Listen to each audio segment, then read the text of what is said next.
Getting pulled over is stressful. Your heart races, your palms sweat, and suddenly you're searching for the right words to say. But here's the thing most people don't realize.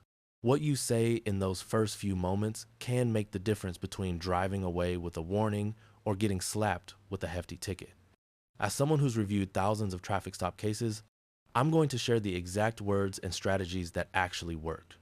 First, let me be clear about something. This isn't about lying or manipulating officers. This is about understanding the psychology of traffic stops and communicating in a way that presents you in the best possible light. Police officers deal with difficult people all day long. They encounter hostility, excuses, and outright lies constantly. When you stand out as respectful and cooperative, you dramatically increase your chances of leniency. The moment those lights flash behind you, the traffic stop has already begun.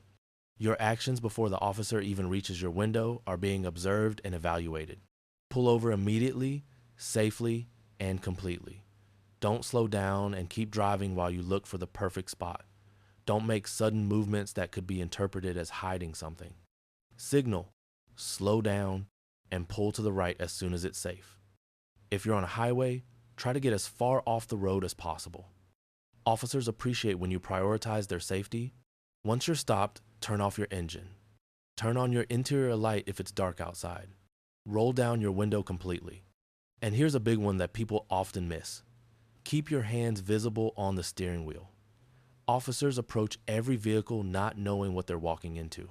Making them feel safe is your first priority, because a comfortable officer is more likely to be a lenient officer. Now, when the officer approaches, the very first words out of your mouth matter tremendously. Do not immediately ask, "Why did you pull me over?" or "What did I do?" This sounds defensive and adversarial. Instead, a simple "Good morning, officer," or "Good afternoon, officer," sets a respectful tone. If it's evening, "Good evening" works just fine. You'd be amazed how many people skip basic pleasantries when they're nervous. When the officer asks for your license and registration, tell them what you're about to do before you do it. Say something like, "My license is in my wallet in my back pocket. May I reach for it?" Or, "My registration is in my glove compartment. I'm going to open it now." This narration prevents any misunderstanding about your movements. Remember, the officer can't see what you're reaching for, and sudden movements can escalate tension unnecessarily. Here's where things get interesting. The officer will likely tell you why they pulled you over, and they might ask, "Do you know why I stopped you?" This is actually a test, and most people fail it spectacularly. They either lie and say no, or they admit to everything and even add violations the officer didn't notice. Both approaches are mistakes. The right response is honest but measured. If you genuinely don't know, it's okay to say, "I'm not certain, officer." If you have an idea, you can say something like, "I believe I may have been going a bit over the limit," rather than, "I was doing 80 in a 65. Never volunteer information about additional violations. If the officer says they stopped you for a broken taillight and you were also speeding, don't bring up the speeding. They might not have clocked your speed at all. Now, if you know you made a mistake, a genuine acknowledgement can work in your favor. Notice I said genuine. Police officers have excellent BS detectors. A forced, dramatic apology sounds insincere and manipulative, but a simple, "You're right, officer, I wasn't paying close enough attention.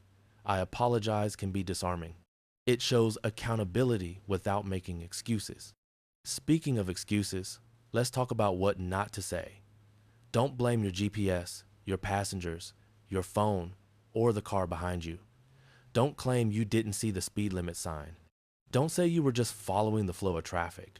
Officers have heard every excuse imaginable, and none of them are as clever as you think. These excuses often make things worse because they show a lack of personal responsibility. However, and this is nuanced, there's a difference between an excuse and a genuine explanation. If you have a legitimate emergency, like rushing someone to the hospital, that's not an excuse. That's critical information the officer needs to know immediately. Say it right away. "Officer, I apologize for speeding, but my wife is in labor and we're trying to get to the hospital," or "My father is having chest pains and I'm taking him to the emergency room." Real emergencies can completely change the situation. The officer might even escort you. For non-emergencies, if there's a mitigating circumstance, you can mention it respectfully. Officer, I know I was speeding. I just got a call that my daughter was hurt at school and I wasn't thinking clearly is different from I was speeding because I'm late for work.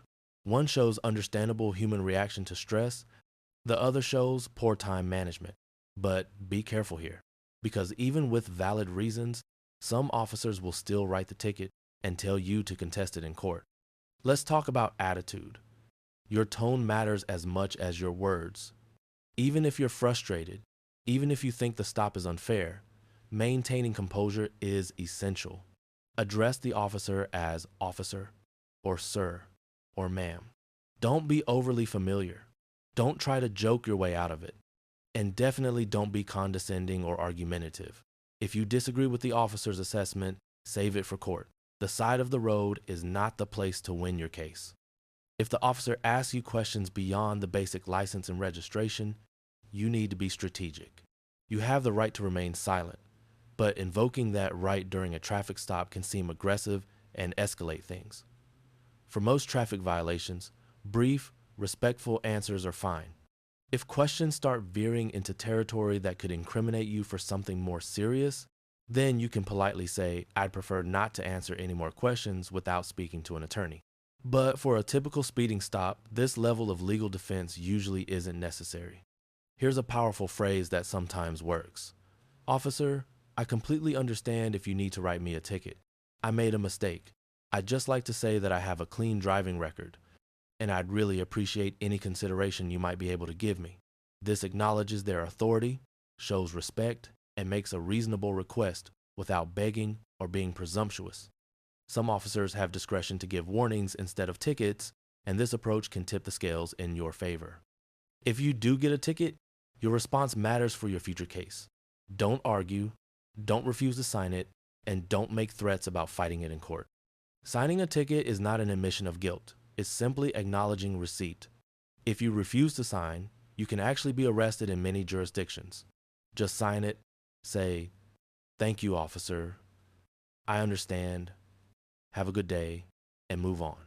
Your courtroom demeanor starts with your roadside demeanor, and officers sometimes appear in court or write notes on their citations. Before you drive away, make absolutely certain you understand what you were cited for and whether you need to appear in court or can pay by mail. Ask if anything is unclear.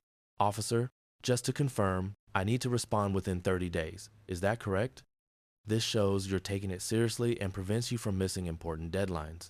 Now, let me address something important. This advice applies to routine traffic stops for violations like speeding, rolling through stop signs, or broken equipment. If you're being stopped on suspicion of DUI or a more serious crime, the stakes are entirely different. In those situations, saying less is usually better, and you should request an attorney immediately. Don't perform field sobriety tests if you've been drinking. Don't answer questions about where you've been or what you've consumed. And remember that anything you say can and will be used against you. The reality is that even perfect communication won't always result in a warning.